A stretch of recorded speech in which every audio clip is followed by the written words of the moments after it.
नमस्कार, news state पर आपका स्वागत है। मैं हूं आपके साथ आदर्श तिवारी और एक बड़ी खबर आपको बताते हैं जबलपुर से, जहां सेंट्रल जीएसटी के ऑफिस में सीबीआई का छापा पड़ा है। सेंट्रल जीएसटी के अधिकारी ने कारोबारी से रिश्वत मांगी, 1 करोड़ रुपए की रिश्वत मांगी। 7 लाख रुपए की रिश्वत लेते हुए रंगे हाथों गिरफ्तार हुआ है। 25 लाख रुपए कारोबारी को दे चुका था। 25 लाख रुपए कारोबारी दे चुका था। डिप्टी कमिश्नर के पद पर पदस्थ है कपिल कांबले। ये बड़ी खबर हम आपको बता रहे हैं। जीएसटी के अधिकारी ने रिश्वत मांगी। सेंट्रल जीएसटी के ऑफिस पर सीबीआई का छापा पड़ा है।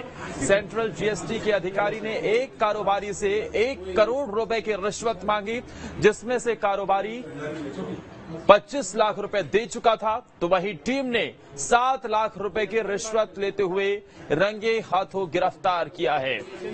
डिप्टी कमिश्नर के पद पर कपिल कांबले पदस्थ था। सेंट्रल जीएसटी के इस ऑफिस पर सीबीआई का छापा पड़ा है। और इस बड़ी खबर पर ज्यादा जानकारी के साथ जबलपुर से मेरे सहयोगी दुर्गेश सीधा जुड़े हुए। दुर्गेश, छापेमारी क्या अभी भी चल रही है? और एक बड़ी कार्रवाई के तौर पर इसे माना जा सकता है। जिस जीएसटी विभाग के हाथों में इस बात को लेकर कमान रहती है कि वो टैक्स चोरी करने वाले लोगों को सही मतलब कि ठिकानों पर छापेमारी करे और पर्दाफाश करे, लेकिन उसके ही लोग बड़े अधिकारी अगर मिलीभगत करते नजर आएंगे तो कितनी बड़ी चुनौती। और आज किस तरीके की कार्रवाई हुई, क्या खुलासे हुए? बिल्कुल, निश्चित तौर पर देखिए आदर्श, सवाल यही उठता है कि जिनके कंधों पर ये जिम्मेदारी है कि भ्रष्टाचार को खत्म करना है, टैक्स वसूली करना है, वही लोग करप्शन को बढ़ावा दे रहे हैं और इस तरह से कारोबारियों से लगातार भ्रष्टाचार कर रहे हैं। यही वजह है कि दमोह की फैक्ट्री में जब 19 मई को छापामार कार्रवाई की गई, तो उस छापामार कार्रवाई में टैक्स चोरी का मामला बनाया गया और उस फैक्ट्री को सील कर दिया गया। लेकिन सील करने के बाद जो फैक्ट्री के संचालक थे, यानी जो कारोबारी थे पान मसाला के, उनसे 1 करोड़ रुपए की रिश्वत मांगी गई। इस समय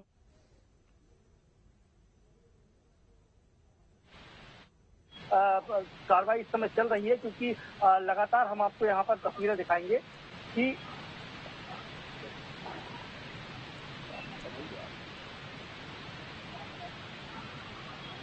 जी आदर्श, आप देख सकते हैं यहाँ पर की तस्वीरें यहाँ साफ है कि जो सेंट्रल जीएसटी का ऑफिस है वहां पर अभी भी कार्रवाई चल रही है और सीबीआई के जो अधिकारी हैं वो यहाँ पर अंदर मौजूद हैं और डिप्टी कमिश्नर समेत 4 लोग और हैं, इंस्पेक्टर हैं, जिनके खिलाफ ये रिश्वत का मामला बनाया गया है। अभी जो जानकारी हमें हासिल मिली है, जो डिप्टी कमिश्नर थे कपिल कांबले, उनके साथ साथ 4 और इंस्पेक्टर थे जिन्होंने छापामार कार्रवाई की थी और रिश्वत कांड में वो मौजूद थे। और सबसे बड़ी बात, हमारे साथ लोग जी हैं जो इस फैक्ट्री के मालिक हैं, उनसे ये पूरा मामला आया है। कब आपके यहाँ छापा हुआ और किस तरीके से रिश्वत का खेल शुरू? 19 मई को इन्होंने मेरे रेड डाली मेरी फैक्ट्री पे, दमोह में केजीएस पान मसाला फैक्ट्री है। और पान मसाला भी मार्केट में चला भी नहीं, मैंने कोई सेल भी नहीं किया, बिक्री भी नहीं किया। उसके बावजूद इन्होंने रेड डाली। फिर रात को 11 बजे इन्होंने फोन किया, मेरे मैनेजर से फोन करवाया, मैं बाहर तरफ लाम कि आपके सेठ से बात करो, हम रेड रोक देंगे, पैसे अगर दे तो। मैंने मना कर दिया, मैं रिश्वत नहीं दूंगा। इन्होंने दूसरे दिन मेरी फैक्ट्री सीज कर दी और उसके बाद मेरी फैक्ट्री आज भी सीज है। इन्होंने मैंने अपने मैनेजर को यहाँ भेजा कि भाई इनसे बात करो, इनका टैक्स जमा कर, जो भी बनता है। तो आए तो इन्होंने 1 करोड़ मांगे। मैंने कहा 1 करोड़ रुपए किस बात के? फिर 90 लाख मांगे, फिर 80 लाख मांगे, 70 लाख मांगे, 60। अगर 50 लाख से तो कम होगा ही नहीं, किसी कंडीशन पैसा नहीं होगा। मैंने कहा वैसा हम नहीं दे सकते। ये बात किसने की कि 50 लाख? इनका कपिल कांबले क्या पोस्ट नहीं, ये असिस्टेंट सुपरिटेंडेंट है सेंट्रल जीएसटी में, 50 लाख से कम तो होंगे नहीं। हमने कहा भैया इतना पैसा नहीं दे सकते। हमने इनका हाथ जोड़े, इनके पैर पकड़े। फिर 35 लाख में हमारा सौदा तय हुआ। 25 लाख हमने 5 जून को दिए इनको और उस दिन टैक्स जमा कर, जो भी उसके बाद फैक्ट्री नहीं बोली, क्यों नहीं? 10 लाख की किस्त और बाकी रह गई थी, तो 10 लाख, तो 10 लाख में 7 लाख आपने आज दिया। सीबीआई से इनको रंगे हाथ पकड़ा है। तो ये जो सिलसिला है वो कैसे रिश्वत मांगते थे? क्योंकि ये तो जीएसटी है, ये टैक्स चोरी का मामला पकड़ती है, कार्रवाई करने जाती है। आपसे कितना टैक्स वसूला और किस तरह से शुरू हुआ? 10 लाख कुछ रुपए टैक्स बनाए तो हमने जमा करा दिया। बातचीत कैसे करते थे? ये बात व्हाट्सएप पे कॉलिंग करते हैं, ऐसे बात नहीं करते। व्हाट्सएप पे कॉलिंग करते हैं जो रिकॉर्ड नहीं हो, सारी बातें पैसों की व्हाट्सएप पे करते हैं लोग। ये कुल कितना पैसा आपने किसके हाथ में दिया? कपिल कांबले, मतलब सभी लोगों ने गिने। 5 तारीख को तो 2 बजे तक इन लोगों ने पैसे गिने हमारे, उसमें 17,000 कम पड़ गए थे, कुछ नोट फटे थे, 17,000 वापस दिए इन लोगों को। 2 बजे तक रात को सारे स्टाफ ने पूरे कमीशन मिलकर पैसे गिने हमारे 25 लाख रुपए। मैं बिल्कुल लोन लेके लाया हूँ, इनको लोन लेके उधार लेके मार्केट से तब इनको रिश्वत दी है मैंने। कहाँ के रहने वाले हैं और अब कब से फैक्ट्री आप यहाँ पर? मैं 2 साल से हूँ, 2 साल से दमोह जिले में हूँ और 2 साल से मेरी फैक्ट्री चल रही, लेकिन मेरी फैक्ट्री बंद सी पड़ी है। पहले बंद थी कोरोना कारण, अभी थोड़े सैंपलिंग चालू किया और इन लोगों ने रेट डाल दी। आपने बोला नहीं कि आपको जो कार्रवाई करनी है ईमानदारी से आप कर लीजिए, जो टैक्स की मामला है वो मैं दे हमने देता कहा हूँ। ईमानदारी से कार्रवाई करो, आपको दिक्कत, रिश्वत नहीं देंगे। मैंने क्लियर बोला रिश्वत नहीं देंगे। फिर नहीं मानेगी रिश्वत बिना आपकी फैक्ट्री खोलेगी नहीं, तो मैं ठीक है रिश्वत लो आप। क्या आपने टैक्स चोरी की? हमने कोई टैक्स चोरी नहीं की और इन्होंने ये भी नहीं बताया कि आपने 10 लाख जो पेनल्टी जमा कराए किस बात जमा, वो भी नहीं बताया हमको। नहीं हमको इन्होंने सीज किया, उसका लेटर भी नहीं दिया, हमको नोटिस भी नहीं दिया। इन्होंने कोई नोटिस नहीं दिया मुझे, अभी आज तक हमें कोई नोटिस नहीं मिला, न कोई सीज लेटर मिला इनके द्वारा। फिर सीबीआई तक कैसे पहुंचे? सीबीआई पास परसों हम जब परेशान हो गए, मानसिक तनाव में चला गया, मैं डिप्रेशन में चला गया, 3 दिन में दवाई ली डिप्रेशन की। फिर मैं भी परसों सीबीआई से कॉन्टेक्ट किया, सीबीआई ने हमारा पूरा साथ दिया। अब सीबीआई ने आज रेड डाल दी। तो देखिए, ये त्रिलोक जी थे जिन्होंने इस पूरे रिश्वत के मामले को देखा है और क्योंकि उनसे ही ये रिश्वत की मांग की जा रही थी और इस समय जिस तरह के हम देख सकते हैं कि त्रिलोक जी बाहर खड़े हुए हैं। हालांकि त्रिलोक जी के जो मैनेजर थे वो इस समय से जीएसटी कार्यालय के अंदर, और मैं तस्वीरें यहाँ पर दिखाने की कोशिश करूंगा। जो सेंट्रल जीएसटी है, दरअसल देखिए जीएसटी के 2 ऑफिस होते हैं, एक सेंट्रल जीएसटी होता है और एक स्टेट जीएसटी होता है। तो ये जो ऑफिस है ये सेंट्रल जीएसटी का ऑफिस है, जहां पर केंद्र सरकार के नियुक्त किए गए अधिकारी होते हैं, कमिश्नर होते हैं, पूरा कर्मचारी जो स्टाफ होता है वो होता है। तो ये जो पूरा कांड हुआ है उसमें 4 इंस्पेक्टर जो सेंट्रल जीएसटी के होते हैं, डिप्टी कमिश्नर रैंक के जो जिसका नाम अब तक सामने आया है कि कपिल कांबले करके जिसका नाम है, वो इस रिश्वत कांड में पूरा मौजूद था। और अब देखिए, आप कल्पना कर सकते हैं कि रिश्वत की मांग भी कितनी हाईएस्ट, 1 करोड़ रुपए की राशि आप डिमांड कर रहे हो कारोबारी से। मामला 35 लाख तक आता है और उसके बाद 25 लाख लेने के बाद कंपनी जो फैक्ट्री थी उसे नहीं खोला जा रहा था। 10 लाख की रकम के जो रिश्वत के डिमांड की थी उसके बाकी थे, उसके एवज में ये पैसा मांगा जा रहा था और 7 लाख रुपए की रकम लेते हुए आज गिरफ्तार किए गए हैं। बहुत बड़ा ये मसला है, बहुत बड़ा मामला है, क्योंकि जिन जिन विभागों के कंधों पर ये जिम्मेदारी है कि सरकार का जो पैसा चोरी करते हैं, जो टैक्स चोरी करते हैं, उन पर कार्रवाई की जाए, लेकिन अगर वही इस तरीके का रिश्वत का मांगते हैं तो आप अंदाजा लगा सकते हैं कि भ्रष्टाचार किस हद तक और किस चरम तक पहुंच चुका है। ये तो एक मामला था, चूंकि ये उजागर हो गया, जो कारोबारी था वो जागरूक था, उसने सीबीआई को शिकायत की, सीबीआई ने कार्रवाई की और अब ये इस पूरा मामले का खुलासा हो चुका। लेकिन न जाने ऐसे कितने कारोबारी हैं जो वाकई टैक्स चोरी करते होंगे, वो अपना कारोबार बचाने के लिए इनकी अनाप शनाप डिमांड जो होती है उसे पूरा करते होंगे और ये सिलसिला न जाने कब से चल रहा है। तो जीएसटी जिसकी हम बात करते हैं कि देश में जीएसटी लागू इसलिए की गई थी ताकि करप्शन रुक सके, सरकार को ईमानदारी से टैक्स आ सके।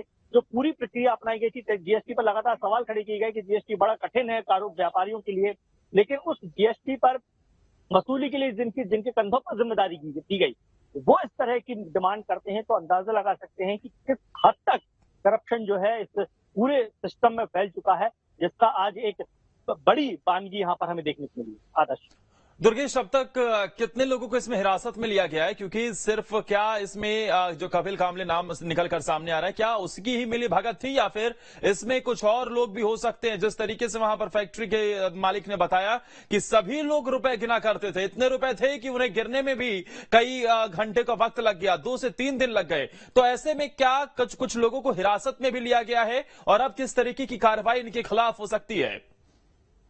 बिल्कुल आदर्श, देखिए अभी तक जो जानकारी निकलकर सामने आई है, 5 लोगों पर ये कार्रवाई अंदर चल रही है। कुछ तस्वीरें भी हमारे पास आई हैं जिसमें 4 इंस्पेक्टर बताए जा रहे हैं, एक डिप्टी कमिश्नर रैंक का जिसका नाम कपिल कांबले निकलकर सामने आया है, उसके साथ मिलकर इन्होंने ये रिश्वत कांड को अंजाम दिया। और ये इन्हीं लोगों की टीम जो है दमोह गई थी उस फैक्ट्री पर छापा मारने के लिए 19 मई को, और उसके बाद फिर ये रिश्वत की शुरुआत की गई। तो अंदर जो अभी मैं तस्वीरें आपको दिखा रहा हूँ यहाँ पर, जो जीएसटी का सेंट्रल जीएसटी का ऑफिस है, सीबीआई की टीम जो है इसके अंदर मौजूद है। और जो तस्वीरें हमारे पास निकलकर सामने आई हैं, उन तस्वीरों में ये तमाम जो अधिकारी हैं जो जिन पर कार्रवाई चल रही है वो यहाँ पर अंदर मौजूद है और उनके खिलाफ जो है सीबीआई की टीम कार्रवाई कर रही है। क्योंकि पूरे रिश्वत का मसला है, उस पर एक एक पहलू को देखा जा रहा है। क्योंकि जो कारोबारी था उसने बकायदा रिकॉर्डिंग उपलब्ध कराई है सीबीआई को कि किस तरीके से इन्होंने डिमांड की पैसों की, और उसके बाद ये कार्रवाई को अंजाम दिया गया। और जैसा कि बताया गया कारोबारी से, तो 25 लाख जो रिश्वत की पहली रकम दी गई थी उसे बकायदा सभी अधिकारियों ने गिना, यानी कि इसमें किसी एक अधिकारी या कुछ अधिकारियों की मिलीभगत नहीं थी। सेंट्रल जीएसटी का शायद पूरा डिपार्टमेंट ही इस पर शामिल था, क्योंकि रिश्वत की रकम किसी एक के खाते में नहीं जाती है। रिश्वत की जो रकम होती है वो तमाम उन कर्मचारियों के खातों में जाती है जो इस मामले में शामिल थे, क्योंकि सबकी जेब गर्म करने होते हैं, तब ये मामला दबे रहते हैं। और यही वजह थी कि 25 लाख में अगर 17,000 रुपए कम निकले तो उसकी डिमांड भी कारोबारी से की गई। अंदाजा लगा सकते हैं कि करप्शन में भी पूरी ईमानदारी यहाँ पर बरत रहे हैं अधिकारी कि 17,000 रुपए अगर रकम में कम निकले तो उसकी डिमांड भी कारोबारी से की गई कि इसकी पूर्ति करो, और बाकी जो 10 लाख रुपए है जो 35 लाख में डील हुई थी उसकी रकम भी आप जल्दी जमा करो, तब आपकी फैक्ट्री खोली जाएगी। देखिए, दरअसल मामला पूरा इस तरह का है कि सेंट्रल जीएसटी एक ऐसा डिपार्टमेंट होता है जिसकी फोन जाना भी कारोबारी हो या व्यापारी हो या कोई भी व्यक्ति हो उसके पैरों तले जमीन खिसक जाती है, क्योंकि ये डिपार्टमेंट ही ऐसा है जिसकी केवल भनक ही लोगों के पसीने छुड़ा देती है। क्योंकि कहीं ना कहीं कुछ ना कुछ गलती तो हर कारोबारी हर व्यापारी करता है।